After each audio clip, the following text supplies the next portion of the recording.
All right. Hello, everybody. Thank you. Yes, it's officially time to start chewing more quietly. Okay. So welcome to Grand Rounds. And in fact, this is our first Engel Rounds presentation for the new academic year. We have these the fourth Wednesday of every month, where in most cases it's a faculty member from the Department of Psychiatry, not one of the senior ones, but one of the up-and-coming faculty members. I'm very excited about today's talk. It's by Dr. Ellen G. Denton, my friend and collaborator. And she's an associate professor in our department. She'll be talking about suicide risk among resource-limited youth in Guyana. And she promises me it's going to be a very exciting presentation. Is that what you said? Yeah. So before we get to the talk, I just want to mention a few items. One, anyone watching this on Zoom, of course, your camera will be off, your microphone will be off. Don't try to turn it on. That's the way it's supposed to be. If you have, we hope people have comments or questions at the end for the last few minutes. If you do, put them where it says chat and then send it, and we'll get through as many of those questions and comments as we can at the end. But that's for the Q&A box, right? So the chat box, if I said chat, forget that. The chat is reserved for the panelists, and by the second or third month of the year, I will have this speech perfected again, as I did by the end of last year. But for now, don't use the chat. That's just for the panelists and the interpreters. Put all questions and comments in the Q&A. And then at the end, there'll be a link for the feedback survey and a QR code as well. Please fill out the survey. It's very important for us to get feedback about these presentations. And that's that. So without any further delay, here is Dr. Ellen G. Denton.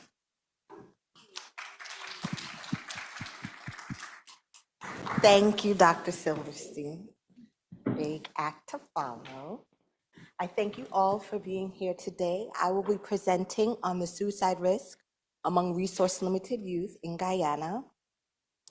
And I have a bit of a story to tell with this, and I look forward to your discussion afterwards. So follow me. I promise that at the end, I will bring it all together.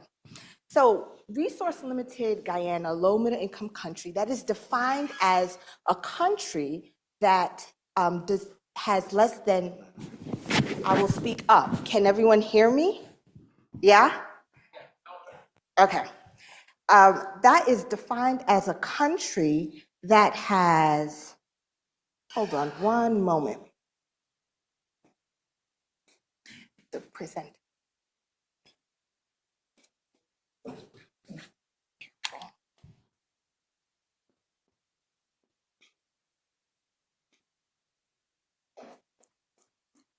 Thank you. That is defined as a country that has a global national income of less than 13,000 United States dollars a year.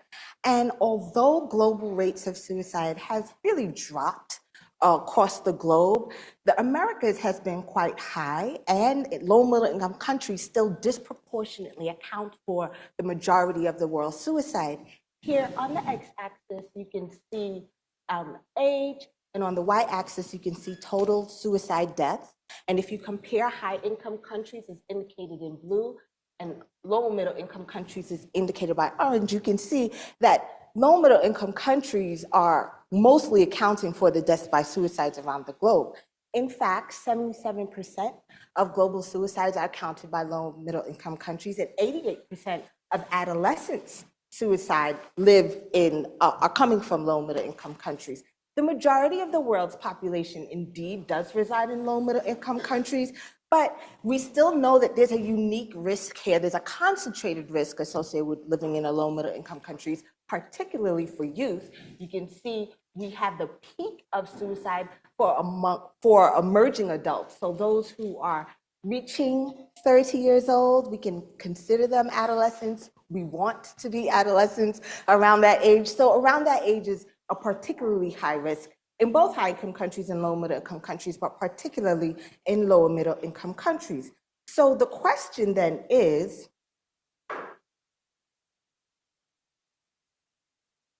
I got it. There we go. Are we studying the right populations to understand suicide?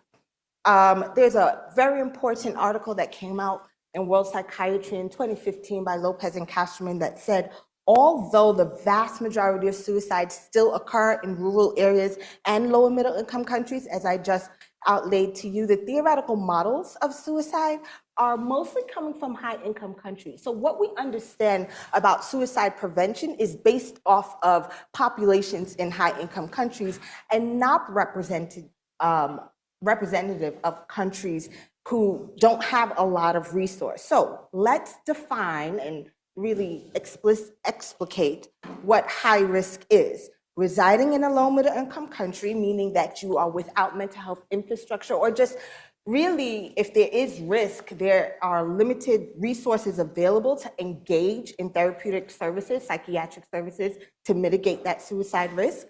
Also, having a high prevalence of suicide attempts and death, particularly in low middle income countries, means and methods to suicide. There might be a lot of knowledge around that. Also, on the individual level, being an emerging adult, and layered on top of that, having a high amount of those suicide attempts. As we know, the best predictor of future behavior is past behavior, yeah? And so in suicide, we know that the risk of reattempt is high if you have a prior attempt. And in low middle income countries, there's a 16% risk of reattempt for youth who have a prior attempt. The World Health Organization noted that there are countries, particularly in the Americas, that are greatest risk for suicide. And in 2019, Guyana had the world's highest suicide mortality rate. So Guyana, where is it? It is an English-speaking country, the only English-speaking country on the continent of South America, located in the northeastern region. I'm gonna flip. So if you're not familiar, some people see Guyana as a Caribbean country, yeah, because it shares the same history as many Caribbean nations, like Jamaica, shout out. But also, it's really a South American, it's a South American country, although it's quite different from other South American nations. So that's where it is. So Suriname, which is on the eastern side, also has a high suicide rate. There is a river called the Berbice River that separates Guyana from Suriname, and we are seeing astronomical rates of suicide there as well. So what is it compared to ours? Let's bring it home. In the US, our mortality rate is 14.5 per 100,000 people. We're also indicated here in red, but Guyana's suicide risk is almost 3 times higher than that, with 40.8 per 100,000 persons. That's a pretty high rate of suicide. So I am very much so interested in looking at a broader look of suicide in a non-US context so that we can more comprehensively learn about suicide risk and inform our clinical approaches for working with high-risk populations as I have defined that. That accords with the UN Sustainable Goals, right? By the UN, I think, because of the amount of dollars lost in the US, I think it's around $69 billion are lost because of lives lost. And so one of the UN Sustainable Goals, and I think the UN is meeting around now in New York City, the UN goal is by 2030 to have reduced suicide rate by 20%. The story that I'm telling to you about Guyana is quite consistent over the years in Guyana. Here on the x-axis we have years, and on the y-axis we have the age standardized suicide rate per 100,000 people. And yes, there's a difference with males, as indicated by the dotted line, having a higher rate of suicide in Guyana than females. But as we can see by the blue line, on average, they've been hovering around a 40.8 per 100,000 persons death by suicide for years, for decades at that. So let's bring this home to Guyana. What did I do? In 2014, I was invited to go to Guyana and work with the Child Care Protection Agency and actually evaluate risk, not only suicide risk, but to evaluate clinical risk factors as well as educational, psychoeducational factors in this orphaned sample. Guyana Child Protection Agency has 27 orphanages in their care. I was invited to work at 4 of them and to work with the youth there. In 2014, we had a small sample of 27, and in 2017, we had a little larger sample, but small sample of 50 youth who we had to work with. At the time of data collection, all of the youth were separated from their parents. They were either temporarily or permanently placed in the orphanage. And we can talk about what kind of situations and circumstances landed them there later on. But these community samples have a high concentration of risk. And I think it can really help us understand the complexity of these youth suicides for low and middle income country youth. And by the way, while the United States has done away with their orphanage system, for the most part, we've replaced that with foster care. Many other countries and most of the world's youth still have systems like that where there's no social structure set up for kids to come into care. And if you don't find next of kin, they end up in an orphanage. So let's go over all of the risk factors. One, we can see here that in 2014, we had a 36% of youth who endorsed a prior suicide attempt. In 2017, that went up to 42%. We had a larger sample of youth who had a prior suicide attempt, and that is a huge risk factor for future suicide attempts. Our average sample age range was around 13 to 14 years old. Can't see from up there. We had a lot of females in our sample, especially if we compared suicide attempters to non-attempters. In the 2017 sample, they were predominantly female. We have a racial ethnic categorization that is quite representative of the race classifications in South America, Black, East Indian, Portuguese, and Amerindian.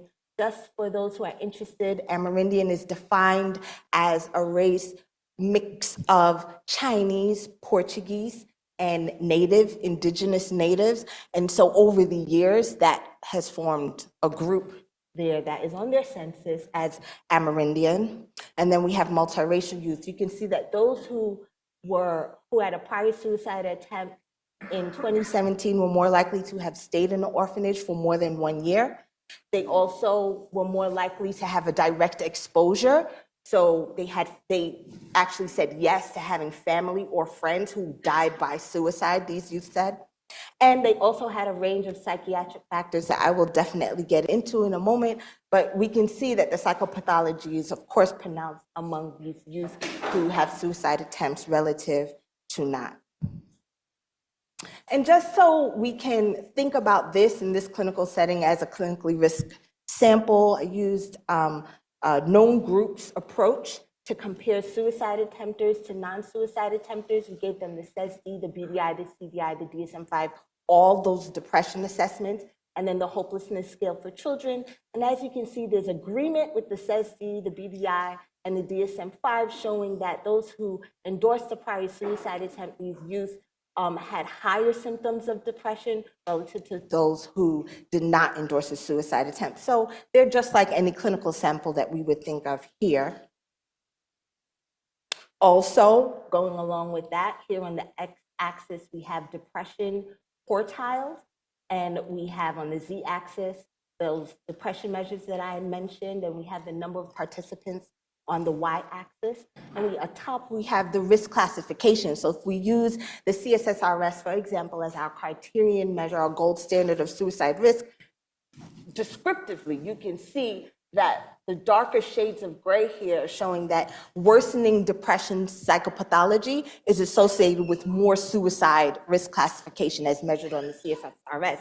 We used the group of moderate to high suicide risk in the CSSRS and high suicide risk. So we can see that these kids are pretty clinically ill as we would expect. And this also goes along with an article, ABCD study article by Gennari et al. And they had 9 to 10-year-olds, over 11,000 of them, just showing that the greatest risk for suicidality in young ages is psychopathology. And we'll go through that. I think it's a 5-time greater likelihood they had high psychopathology. So in 2014, 2016, 2017, and 2018, I was privileged to work with these orphans. In the light green, this is a South African orphan sample. In the darker shades, they're all Guyanese sample. And the most apparent thing that we can learn from this data is that there's an underreporting of ideation relative to attempt for youth who are at high risk. This is quite different from the data that we get from high-income countries. I think Ayer et al. Published a paper in 2020 saying that in the United Kingdom, the majority of the kids who were less than 12 years old or around 12 years old were less likely to endorse a suicide attempt relative to suicide ideation. But we're not seeing that pattern in low middle income countries. And this can be related to several plausible reasons. One is that it's supported by Bernanke in a biology psychiatry paper that came out. Bernanke said that these kids might just be stress responsive and have less planned behavior. And their reaction to stress is a suicide behavior, but they have these fleeting thoughts of suicide that they're unable to capture and unable to articulate unless directly probed, but usually that does not happen. And so these youth might just have a stressful reaction, it can be latent, and then they attempt suicide. Another plausible explanation is that the absence of constructive communication around feelings might be learned behavior in these settings, that these youth might not have adults or professionals or people. Pisani wrote a paper on this, that in order to transition from ideation to attempt, you need people to protect against that transition from ideation to attempt. You need people to talk through and discuss those complex emotions with. And so these youth do not have that, and that might be explanation as to why they are underreporting suicide ideation relative to attempt. And to note, in the Guyana sample, the youngest person who reported a prior attempt was 6 years of age. Boencalf has a paper saying that at 4 years old, young persons are able, it might not be a correct conceptualization of death, of suicide, but because these 4-year-olds will say, if you die, you can still have experiences after you die. But he says that the topic of suicide and the topic of death formalizes at around 4 years old. And certainly Stanley Brown, Barbara Stanley said it's really around 10 years old when you are understanding the risk to suicide. But we had a young person in our sample at the age of 6 endorsing a prior suicide attempt. And when probed about it, they also have high exposures, but they're able to say that no, they wanted their life to end. This is not uncommon globally. If you look at the global literature, in Haiti, suicide ideation is considered a trope for general distress and dismissed in clinical settings. In Vietnam, youth suicide attempters were unable to express in words to their families their fleeting thoughts or vague suicidal thoughts.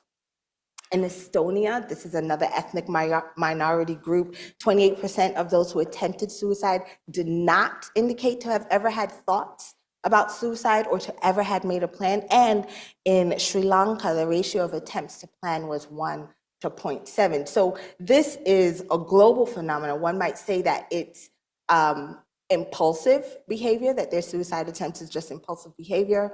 Here in the United States, Wilcox came out with a JAMA paper earlier this year stating that youth who are in primary care services relative to mental health specialty services are less likely to endorse suicide. So there might be something with the persons we work with where we're teaching them how to explain those complicated thoughts, as kids in youth mental health specialists are more likely to endorse suicide relative to their primary care counterparts. And also, I think a bigger picture that I'm really not going to get into here is that countries with poor death classification and also punitive laws against Suicide just might have persons who are less likely to explain their suicide risk. We see this in direct communication in our Guyana sample a little bit more. Here on the x-axis, we have somatization, and on the y-axis, we have the odds of the suicide attempt. And I direct your attention to the young men in our sample. We can see that as the high somatizers are the ones with higher odds of suicide attempt.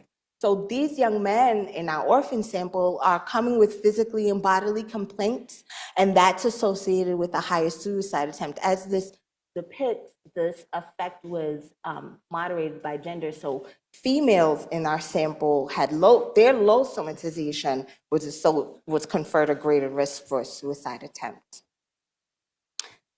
In contrast, we do have direct indicators or direct communication from these youths, just in case you're saying, well, you know what, maybe these youths are just bad reporters of their overall health and we're not engaging them effectively. No. If we ask them questions about their sleep or their depressed mood, we are getting their actual concrete reports of their symptomatology. So here and we use IRT for this, item characteristic curves.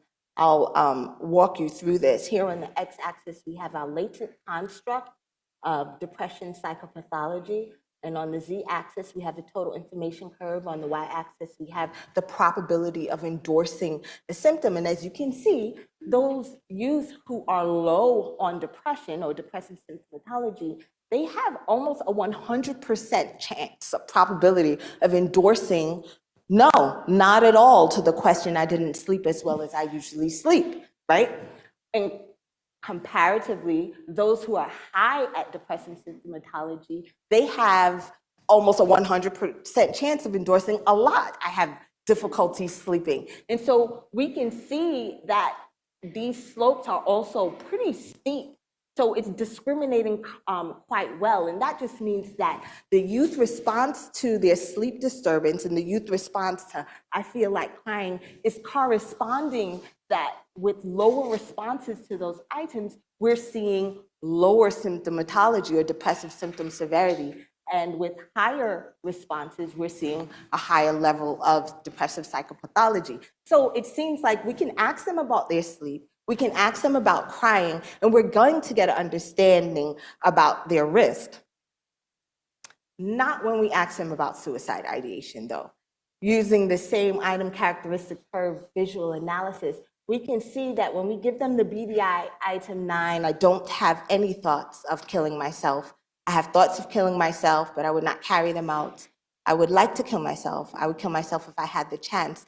That the probability of endorsing any of those items is pretty much the same, and it doesn't matter what level of depressive symptomatology or severity they have, they're likely to endorse a 0, 1, or 2. It really doesn't matter. It's not discriminating well. So suicide ideation is not an informative item in our orphaned LMIC youth sample. Ooh. We threw the kids a birthday party at one of the orphanages.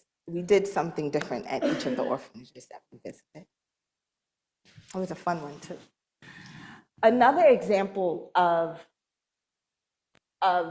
questions that we can ask that actually perform well in our high-risk orphaned youth sample in Guyana is indecision, concentration, and social anhedonia. These youth, in response to these items, we can see just good distinctions across their responses to these items. And if you look at the z-axis here, the total information that we're getting from each item is quite robust at moderate levels of depressive symptomology.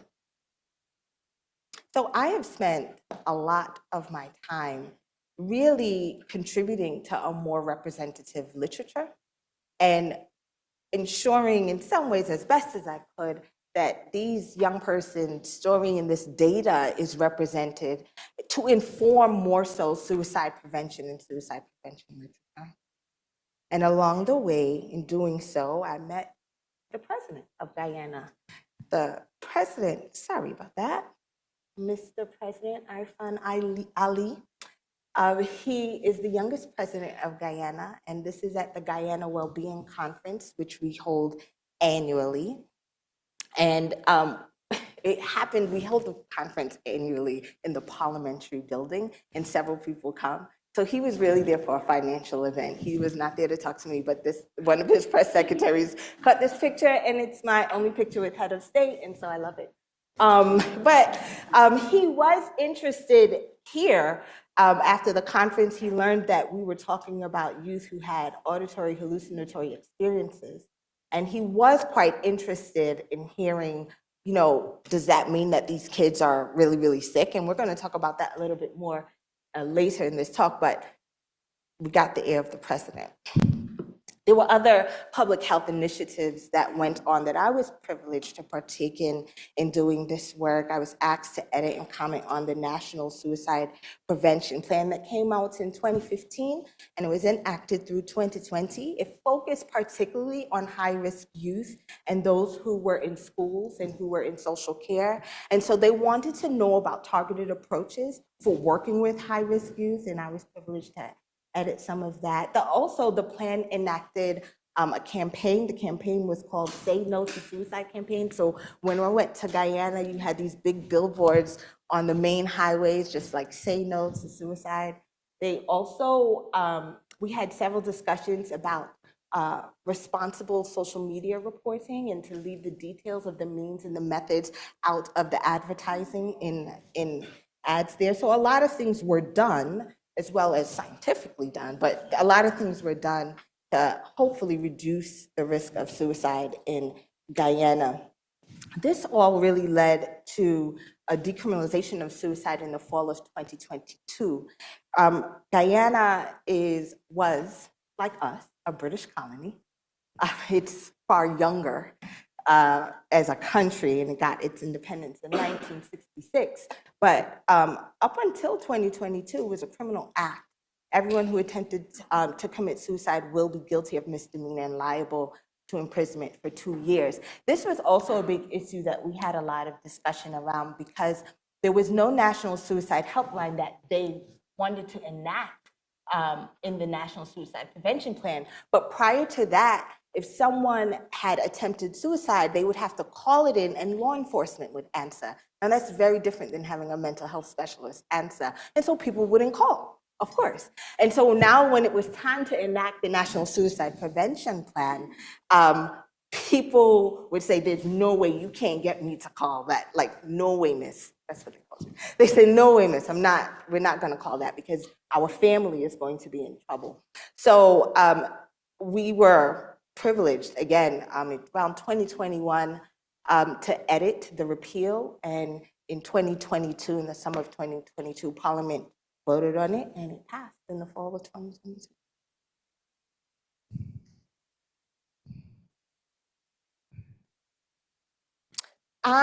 Before I came here, and before I even had forethought that I would be standing here at this podium, real talk, Dr. Silverstein, I used the biopsychosocial framework to try and understand risk of these youth. In particular, I was interested in the diathesis stress model because, remember, Bernanke et al. Published that paper in biological psychiatry saying that youth who underreport suicide ideation may be underreporting because they're stress responsive.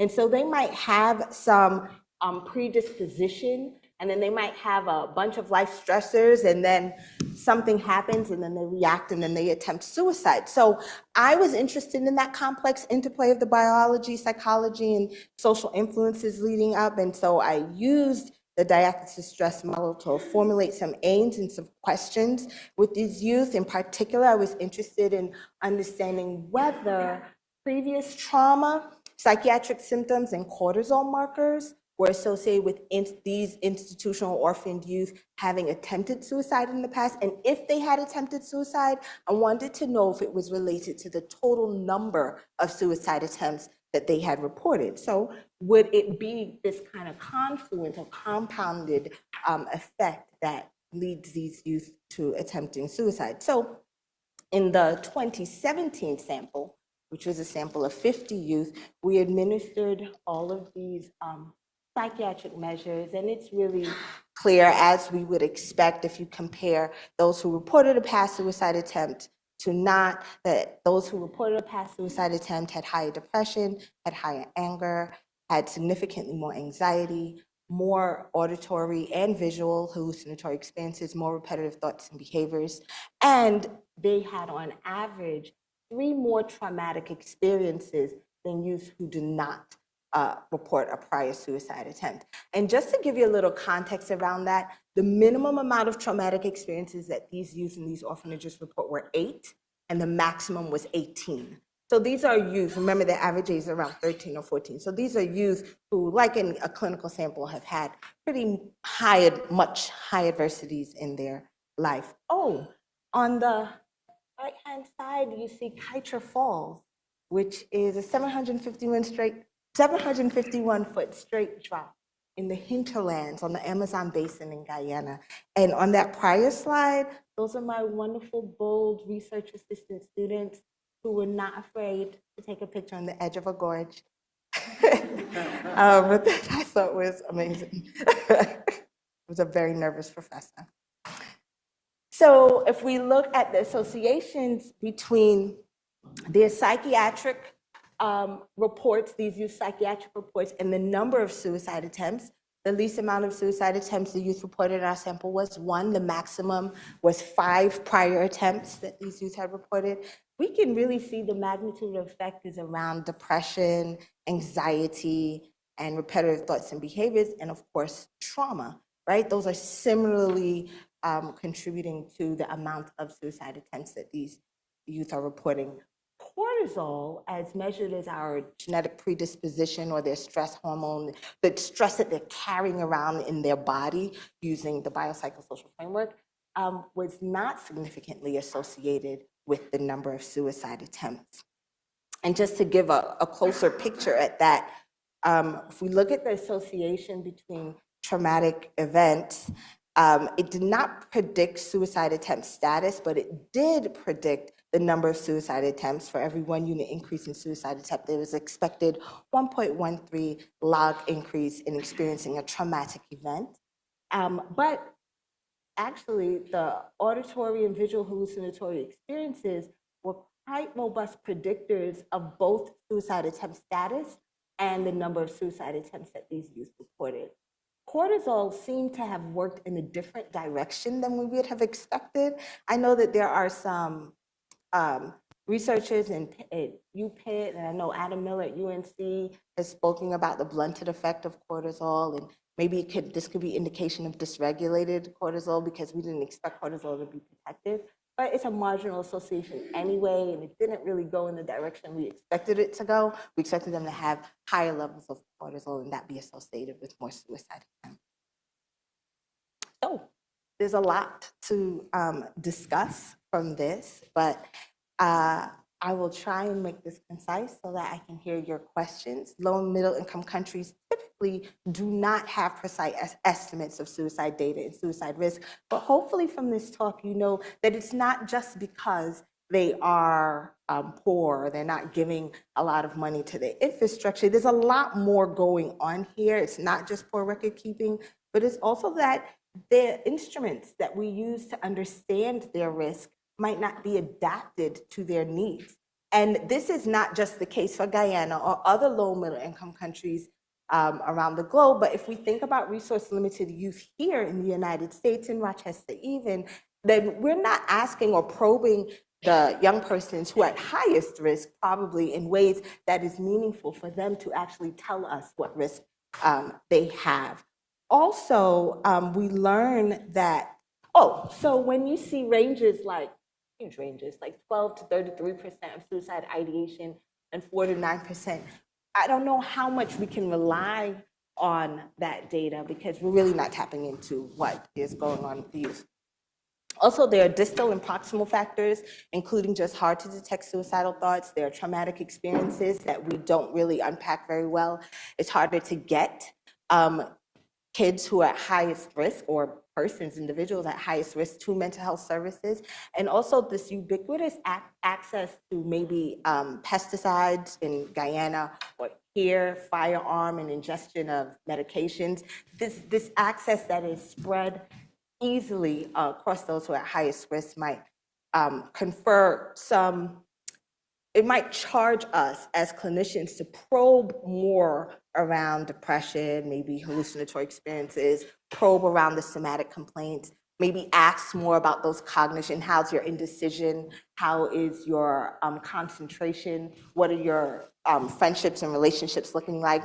Those concrete symptoms like sleep, we saw that was easy, or feeling to cry or feeling like they wanted to cry. That's a concrete symptom that they can report on. I don't need to reinvent the wheel because Chu et al.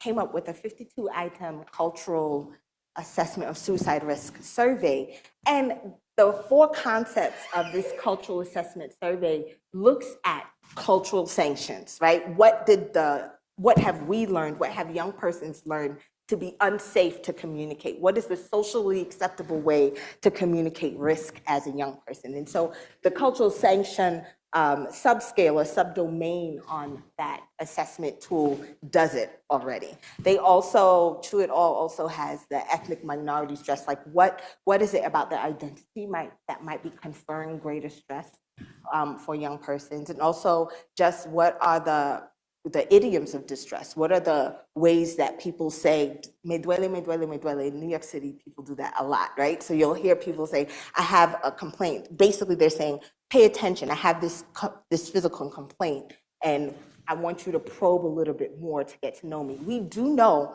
that ethnic minorities are considered hidden ideators. And so what that means is that they're not disclosing high risk, they're not disclosing their feelings mostly to professionals unless there is a direct probe and a direct interest in trying to get to understand them. And so there's more research to be done on how to unpack that hidden ideation that occurs in ethnic minorities. These findings and my conclusions really accord really well with the National Action Alliance for Suicide Prevention Prioritization Task Force, where they ranked what are our priorities for clinical practice in the future.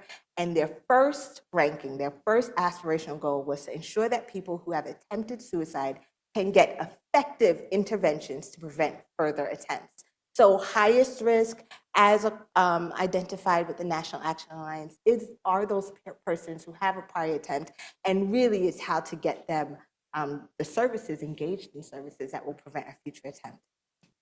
I had to include this as my last slide. I have not corroborated this at all, but last week, an article came out in the Guyana Times saying that there has been a hopeful decline in suicide rates in Guyana. I don't know the data that supported this, but I will tell you that this is like one of the first times we've seen a headline like this in Guyana in forever. So we think that a lot of the attention and a lot of the efforts are all coming together, hopefully, to make a change there. I did not mention in this talk that Guyana is no longer considered a low and middle income country. In 2015, Shell identified oil off the coast of Guyana. They have begun drilling. And so now my trips to Guyana are quite different. I'm on the plane with Texan oil miners, and they have the road to the airport is smooth and paved and lovely. And so there's been a lot of money poured into the country, well, because they're producing oil. And I think now they're like the 3rd producer of oil, second to the US and Brazil. So the country is no longer considered a low middle income country, it's now considered an upper middle income country. And I thank you for your attention and your interest. I thank so many people who I've had the privilege to collaborate with over the years. It's been quite an exciting journey. And I thank the people who got me here.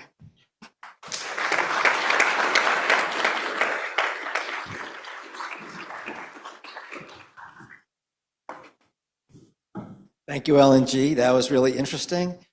You know, you don't really hear much about Guyana and countries like that in the research that we hear here. So it's good to hear about it and think about, you know, how the work we do either, you know, applies to other places or not, and what we can learn from these countries that are different than ours. So We have time for questions now. Anyone have a question? Ken?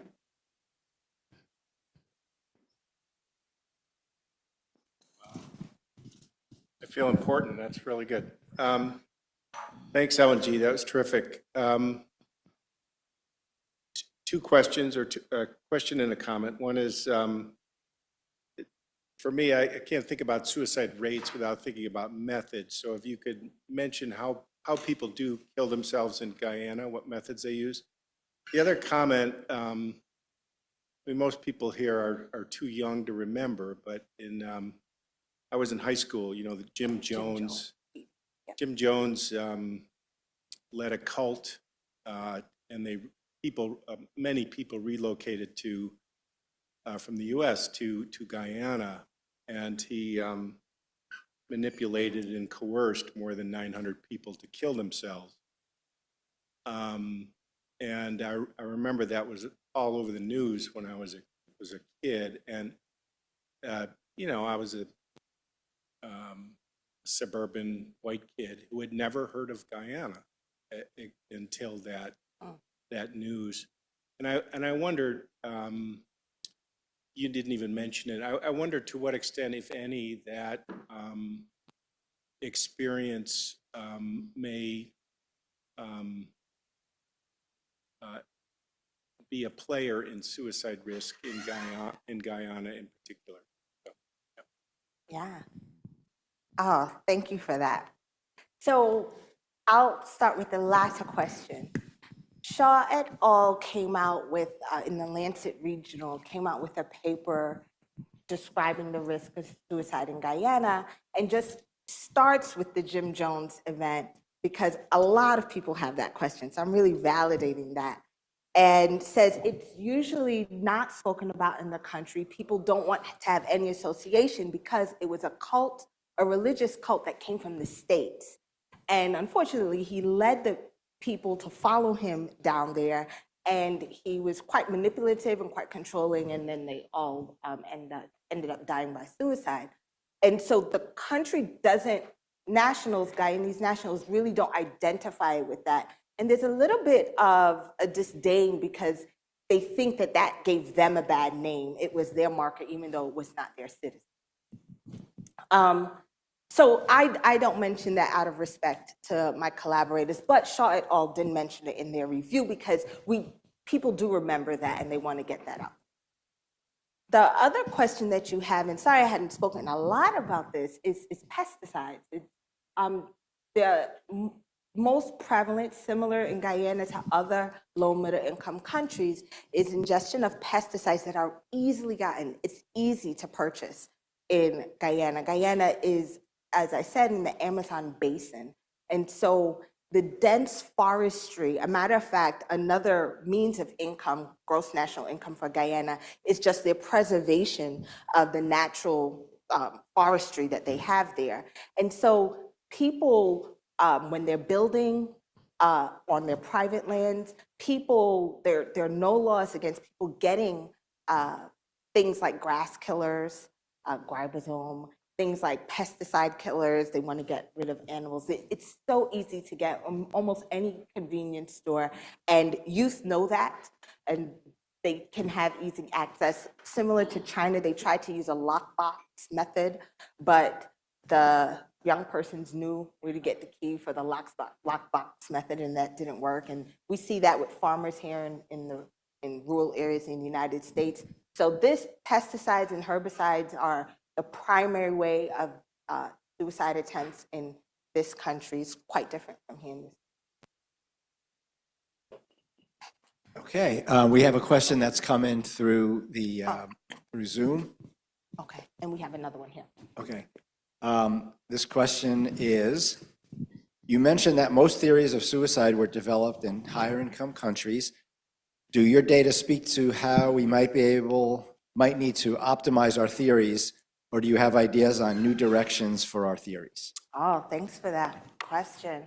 Yeah, if I think about Klonsky and May's ideation to action framework, and Klonsky speaking about what we would call psych-ache for those who have been around for a while, or just being in pain and then having absent connection and then having means, and that's what's leading to attempt. I think that there's more that we can do in understanding what that psych ache and that pain is for persons who have layered adversities. So there are adversities that young persons are growing up with in even urban settings here, but if they're resource poor, trying to understand what they name as an adversity, and it's far much more than money, but what they would name as adversity, and understand how that is leading to ache and who they're not connecting with around that adversity, and then we can do the rest of the work from there, if that makes sense. So I think the ideation to action framework is one. I also think that perceived burdensomeness is another theory of suicide, a well-known one. If we look at thwarted belongingness and perceived burdensomeness, and if we look at the context of a low middle income country where persons are a little bit more collective than individualistic, like what does it mean to say that you don't belong or you feel like a burden when you're in a smaller village where everyone knows your family and everyone knows your name, and you feel like you're not meeting expectation? So I think that the interpersonal theory of suicide can incorporate persons whose sociological understanding of risk might be different in a collective setting than it is an individualistic. Okay. Hi there. I was really interested in one of the slides you showed towards the end regarding the role of cortisol, or I guess maybe the lack of role of cortisol in some of your research. And I wondered, this kind of connects back to what you were just saying, I think, about like layered adversity. I guess I wonder what your thoughts are, and this is maybe a super broad question, but about the role of cortisol or the stress hormone system in, different cultures, people from different backgrounds, what it speaks to in terms of resiliency versus sort of like a hijacking or overrunning of that system, and what that might mean for overall recovery. Small question, super small. Yeah, that's a great question. So I'll start practically with answering that. Our cortisol sample, we had 50 youth. 20 of them, their cortisol samples had to be thrown out because we did not think about dental care. So we got saliva samples, and a lot of the youth had gum disease because the Child Protection Agency does not consider dental care along with medical care. And so there was 20 of our, saliva samples, right? And so if only I would have thought about that, that would have been one way to do better research, to know that we needed other measures, maybe toenail clicking or hair, to understand the measures of cortisol, right? That would be one. The other thing, in practically trying to look at the stress that they're carrying with them in the body, was that cortisol peaks in the morning, and there's a diurnal curve. So it would have been better to have multiple different measures, or just multiple assessments of their cortisol level, although we got everybody after 11 a.m., so we did not get them when their cortisol peaked. And I think that's just another thing to think about when trying to collect cortisol in a limit setting with limited resources. That aside, those practical questions answered, I would say that carrying stress in the body, I think I have to go into the socio-historical culture here. Guyana was a British colony. They got their independence in 1966, and it was a colony built on Black slaves and also indentured servitude. So the British brought, everyone who was brought there was there to work. And that kind of like collective, harsh labor culture still exists. So is there, getting to your point, is there understanding of what stressors they might carry in their body, and then how they overcome those stressors? I think that's loaded, but everybody in Guyana would be interested in saying their life expectancy is around 66 years old, and everyone would be interested in evaluating whether this kind of like work hard culture, physical work hard culture, is related to early death, to making poor decisions that are related to multiple stressors coming into their life. I think everyone has an interest in exploring that. It's a little bit taboo to go there, but if you're speaking with local and common people, those questions are on the table. I think that's my attempt at answering a loaded question. Did I get it? Okay, we have another question that's come in through Zoom, and that is, China, Sri Lanka, and other countries have reduced pesticide-related mortality by instituting national bans on the most toxic forms with substitution of less toxic compounds. Has Guyana considered such approaches? Guyana there has been discussion about that. What I am privy to is the debate between, as an agricultural society, as a society that relies on farming and pesticides and exports of such, do we want to put heavy bans on it? And so there are some people in the National Suicide Task Force who are, of course, saying, of course, ban it. But then there are wealthy and powerful business persons who are saying, if you do that, you tie the hands of our service and our export, and we should not ban it.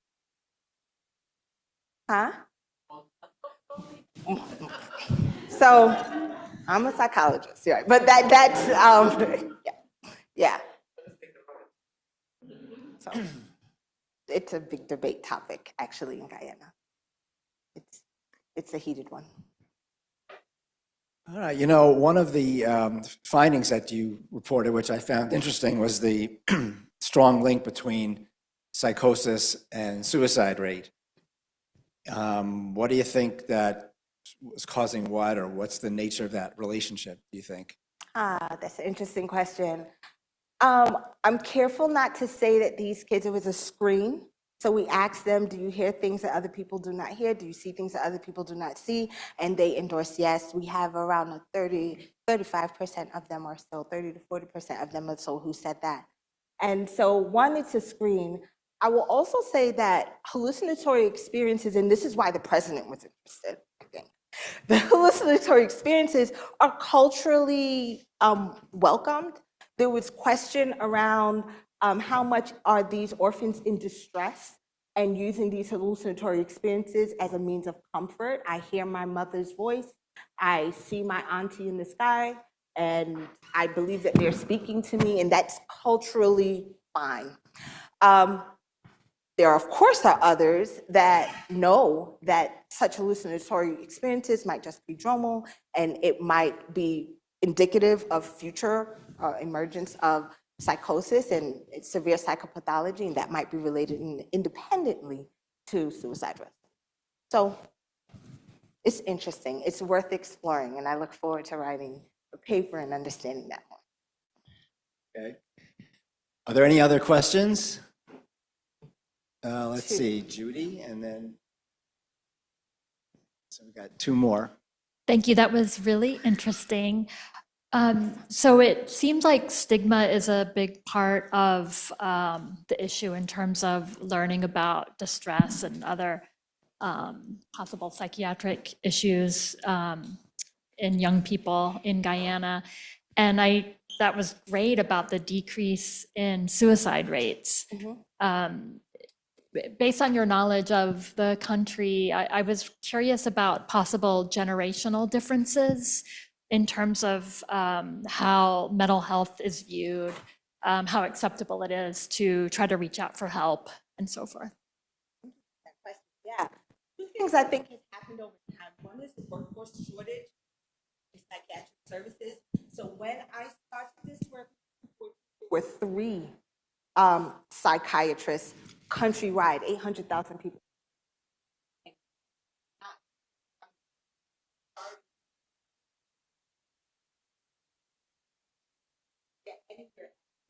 Travel, right? So if that does not work,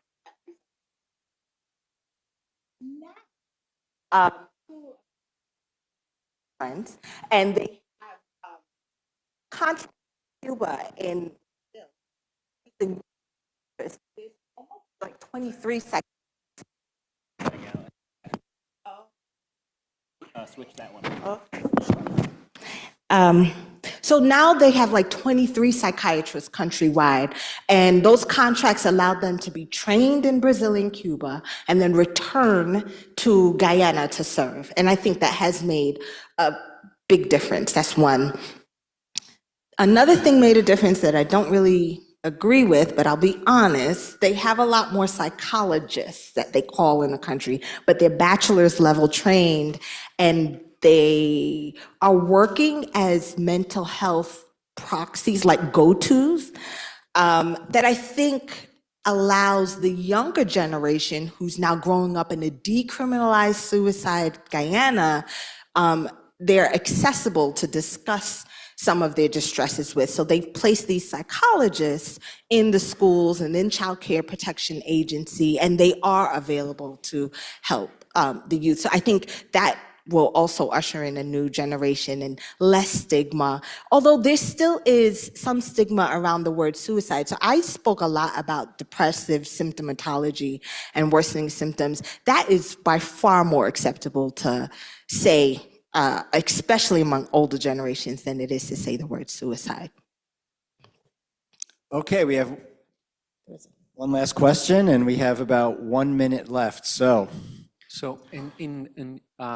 in one of your figures, you showed that the third country was actually Uruguay.